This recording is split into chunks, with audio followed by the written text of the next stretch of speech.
Hello, our space fam. Welcome back.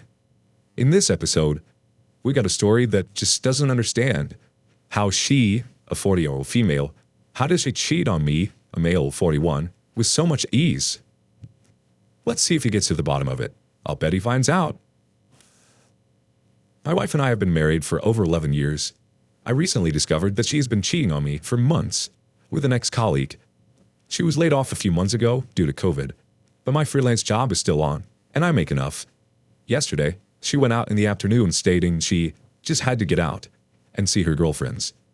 I've been suspicious for a while now, so I go through her phone when she uses the bathroom. It was laid out in horrifying detail. Him telling her he reached the restaurant, her replying him to order appetizers, her even sending money to him to cover her part of the bill, etc. He left the restaurant to check in a nearby motel and messaged her when he had, and she followed a little later with a bottle of vodka and a six-pack. Later that night, she messaged him, "You are so naughty," and him replying, "So I guess you liked it better this time, huh?" I took pics of all these conversations. I did not disturb her the whole day. My stomach is in knots, though. I could not even think of her being this horrible person. We've had a good marriage, a few arguments here and there, but nothing significant. She's been a great wife otherwise, and an excellent mother to our twin boys, aged 8. It was amazing to watch her go through her nightly routine as if nothing happened. She came back with burgers for herself and the kids. I told her beforehand I would have a homemade salad. Talked them in, came to the bedroom and applied her usual night cream, and lay down and asked me what I did since she was gone. I managed to mumble an answer, asked her about her friends. She told me a made-up story and turned to her phone. I guess that is when she sent him the naughty message. She's preparing breakfast now. We woke about an hour ago, and she hugged me with a breezy morning and went to brush her teeth and wake the kids. I am so numb. I cannot believe she cheated so blatantly and now acts as if nothing has happened. I'm off to meet a lawyer later today to begin the separation process. I just cannot get how shameless she can be. I will follow his advice as to how to rip the Band-Aid off, but I want some insight into her thinking. How does one be so calm, so nonchalant, and act this happy? I'm getting angrier by the minute. That was a good start to a story. Let's see how the update goes. On Friday, I finally did it. I came up with a plan and executed it with my lawyer's approval. But here's what transpired till then. 1. Got a STI screen done as advised. Clean. 2. Got a paternity test for both my kids. Results expected on Monday. Hired a PI. An XPD. Expensive, but so worth it. Shopped around in 2 to 3 firms for a lawyer, and found a real fire and brimstone type who was well referred, who hates cheaters. Again, expensive, but worth every penny. 5. Have a buddy, let's call him Matt, from my school days, who is my age and has chosen never to marry. Lives alone, an absolute unit, ex-military, works in cybersecurity, confided in him fully, and held all my meetings at his place. 6. My sister and her family live on the other side of town. Told her last, when everything was almost set into motion. She is my older sister and fiercely protective of me, and would jump in with both feet if I had told her sooner. I just needed her to keep an eye on my kids. I sent them to her place for a few days. Voice-acted recorder installed in her car. Tucked an older iPhone in the seat pocket for good measure. Location taken care of. About 2 days after I first posted here, she met him again. Same pattern, same restaurant, same seedy motel room. This time, had one of her single girlfriends, let's call her Beth, accompany her for lunch. The PI was ready. Got me pics and vids. Them having lunch, Beth was flirty with the affair partner and even proceeded to touch him a few times. They saw her off and headed to the motel together. There is just one motel close to the restaurant, and the PI did his homework. After being given the room the motel receptionist was asked to give them, they got busy. PI got a few shots of them and sounds too. Music to my ears. She came home calm and collected, proceeded with her night as though nothing had happened. Had a chat, talked about how Beth was going through a crisis, blah blah. I empathized and told her about work and my aunt, wherein she said she might visit her. Next day, met the PI on the pretext of meeting a client. Got a download. Hit the booze hard that night. Checked my guns. That always calms me down. The next day was spent with meetings with the lawyer. A client, this time for real, checked on my aunt again, and came home. Nothing out of the ordinary. The very next day, she met him again, which was rare. She would meet him once a week, and that was it. PI listened to the convo in the restaurant and was able to discern that the affair partner was expected to travel for a week later that week, which was the very day I had planned to serve her. All this time I did not touch her, besides morning hugs and goodnight kisses. This revolted me to no end, but I had to play the part. I must say this. I served her on Friday and could not sleep a wink on Thursday night. I would look over and over at her sleeping form next to me and wonder if I screwed up somehow. Was I to blame? I knew I wasn't, but she would make me the culprit somehow. I ran every situation in my head 1,000 times, woke up at my usual time, and had 2 espressos instead of my usual 1, and popped a Modafinil. That is when she dropped a surprise. She was going out that day. That's the 3rd time this week.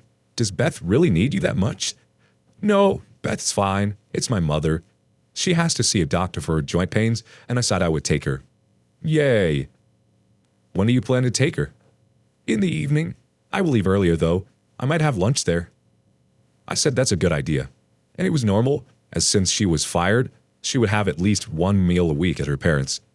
But a quick call to my lawyer from the safety of my den confirmed the best time to serve her. When she was with her parents at their place. Her brother and his family were visiting too. Even better. I go back to work. Called the PI home for one last download. He made copies of all evidence by then. I kept one in my safe. Sent the twins to my sister's place across town. Packed all her stuff in giant trash bags I bought the day before.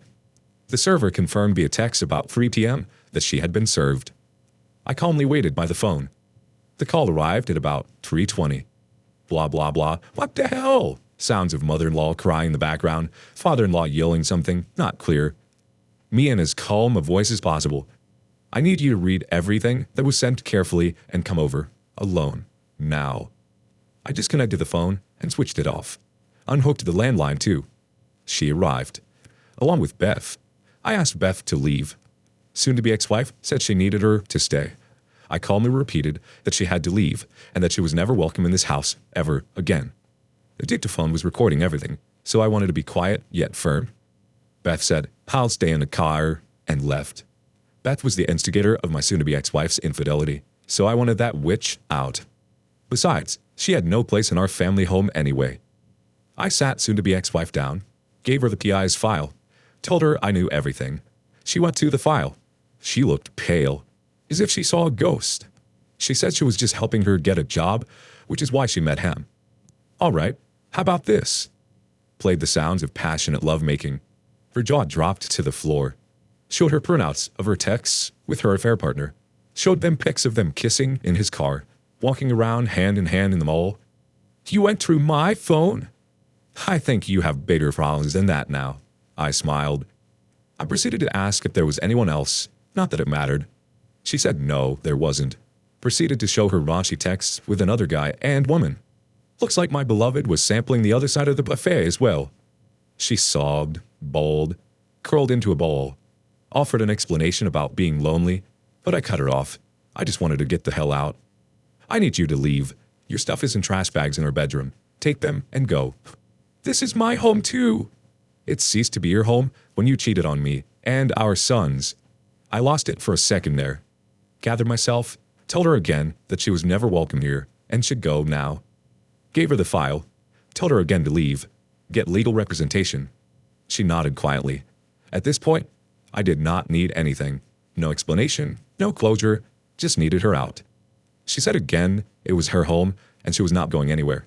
Then I said, if you stay for another minute, I'm going to call the twins via video call and tell them precisely what you did, and my sister will fill in the gaps as and when needed. She said, you cannot turn my kids against me. I said, I will, if you do not leave this minute. Luckily, she did not call my bluff and stumbled out of the door, file in hand. She mumbled that she will be back for her stuff later. I called her parents and asked them to look at the file. Go through all the sound tapes too in the pen drive for good measure. That woman Beth was still waiting. They left. Drove to the affair partner's place with a copy and met his wife. She is 5 months pregnant and had absolutely no idea. Showed her the file. Played the sound tapes. I must say, it was oddly satisfying watching her face crumble. She's a sweet girl, but I just had to let her know. When she began hyperventilating, I calmed her down. Got her a glass of water and asked her to call if she needed anything, and left a file with the contact details of my lawyer's firm. A fair partner is returning today.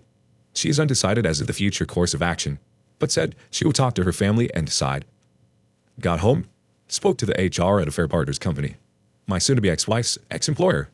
Took her email ID and told him she would receive a copy as well. She was empathetic enough. That is when it hit me.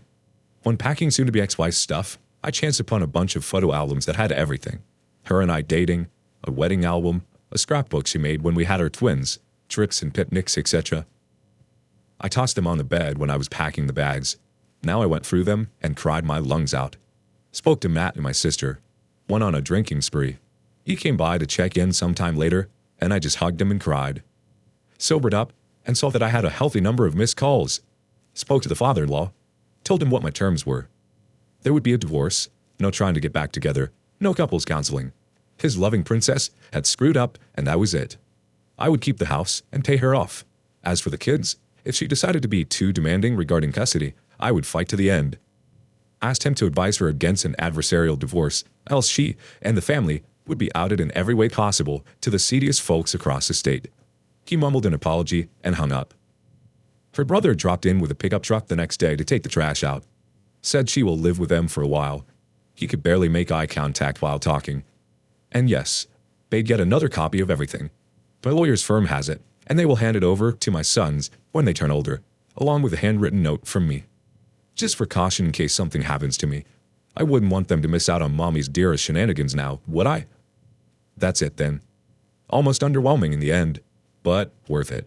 Heard rumblings that a fair partner is already in trouble, and expect to hear more soon. I will update whenever something substantial comes up. I have taken a week's break from work, so I'm just now chilling in an empty house with the bar fully stocked and playing my favorite records. This took a while to type, and just thinking about it again is massively overwhelming. Thank you again, everyone. Talk about professional level execution. Oh, but wait, there's an update. Not much has happened since. Matt and I have just returned from a hunting trip, my first in a while. It helped a great deal. A fair partner has been fired from his job. Not sure if he will be dumped too. I doubt it though. A fair partner's wife looks like she is the forgiving type, and she has not gotten in touch with me or my lawyer since I met her. Beth has distanced herself from soon-to-be ex-wife and is thinking of moving out of town. And soon-to-be ex-wife calls every day asking for forgiveness and has left numerous teary messages. I listen to them and delete. My kids know that something is wrong, but are satisfied with the explanation I gave them. My sister's home is an empty nest, so she is more than happy to take them up for a day or a weekend. Soon, this will end. We'll send them to their mothers this weekend, the first time since she was thrown out. We'll update as when things to happen. Alright, time to check in with the community. First up, throw a viral email. First of all, congratulations on your plan and execution. Normally, it is the innocent partner who gets ambushed and manipulated. You saved yourself a lot of pain this way. Having stood where you now stand, but without advice and support, I learned a lot the hard way. I suggest cleansing. Cleansing takes all forms and is subtle.